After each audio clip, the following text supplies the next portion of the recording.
Rip, I had told Lanny Poffo that you said he had the best punch in the business. He said that Randy had the best punch because he had both the right and the left. Lanny said he didn't have the left. Lanny had jabs, but his right hand is the best right hand in wrestling. He did say right hand. You did, though. Yes, I said right hand because having a jab can be the most phony thing in the world. But to throw that fucking right hand where Lanny Poffo could hit you in the nose with it, the side of the jaw in it. Anytime you're punching anybody in the forehead, you can't punch.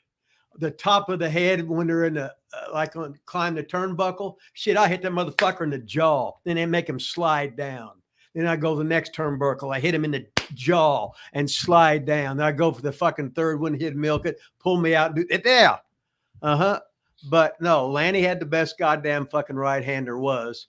There's been some other ones, but Lanny, he did the snap to stop it. Was what it was. It wasn't to make noise. Other guys do it to make noise. But he was some bitch practices on me for how many damn years, right? He got really good. And if he'd have had a push, that's what he would have been famous for. But he could do moonsaults. He did all that shit. He could fly and do all that other shit. And then to have that ammunition of doing that fucking meat chopping and everything, god damn, he was fucking good. Rip, what do you think about the underneath, like the Jerry Lawler, Jeff Jarrett, like the big uppercut? Well, I'll do a European uppercut and do the same thing, and it's the same technique. Mm-hmm. I didn't like Lawler's because I watched him punch Buddy Landell 60 times in a row, and that was the finish. And when when I was a fan, I knew Memphis was bullshit wrestling. I loved it because you was a kid, but they hit them all, and because when Bruiser would hit Heenan, he bled every time he hit him, right? And that's what you was get, and then you're seeing Memphis, and they're doing 92 Tennessee stomps for no goddamn reason. And I'm saying, fuck, Memphis had a better product of first time I seen, I said, holy shit, this is exciting as shit, because Bruiser was sort of boring. Well, real fucking boring.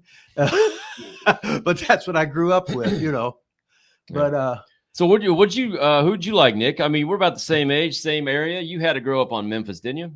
Well, or I guess my mom and I moved to the Louisville area when I was like in the 6th grade. Before that, I lived in Greencastle, Indiana, which is west of Indianapolis. Oh, you did? I didn't know that. Yeah, but Bruiser's TV wasn't on then. All I saw was WWF, but I didn't have cable because we lived out in the country. So all I saw was like Superstars on the weekend or Saturday Night's Main Event until I moved to Louisville and got cable. Then I got WCW, WWE on cable, and Memphis, of course. So I went over to the Gardens several times growing up. WWE came to town when I was 19 or 18, and they had a contest. How many hard-boiled eggs you could eat in 95.7 seconds for WQMF, the radio station, 95.7. And I went over at 6 o'clock in the morning. Oh, right when it was getting good. In 95.7 seconds and won front row tickets to Monday Night Raw. You froze. How many eggs did you eat? 6 in 95.7 seconds. But I had to shell them, too. That was the tough part. I would have just eaten the shell. I would just throw it all in there. Well, there was just like 2 or 3 people that showed up at 6 a.m. And it was like a kid and 2 women. So So who was working at that time in Memphis? Because I guess you are a little bit younger than me. Was it like Lawler, Dundee, Mantell, like the typical that were there? Yeah, they were there, but then PG-13 was there, and I kind of looked at them, and Brian Christopher, and I kind of looked at them closer to my age, and they were doing it.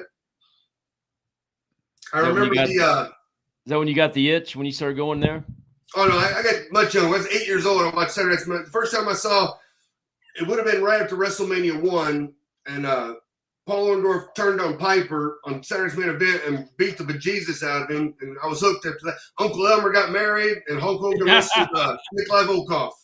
Uncle Elmer got married. Uncle Elmer. You remember who he married? His wife, I guess. I don't know. His wife. That's always a plus, isn't it? He married his wife. That's Yeah.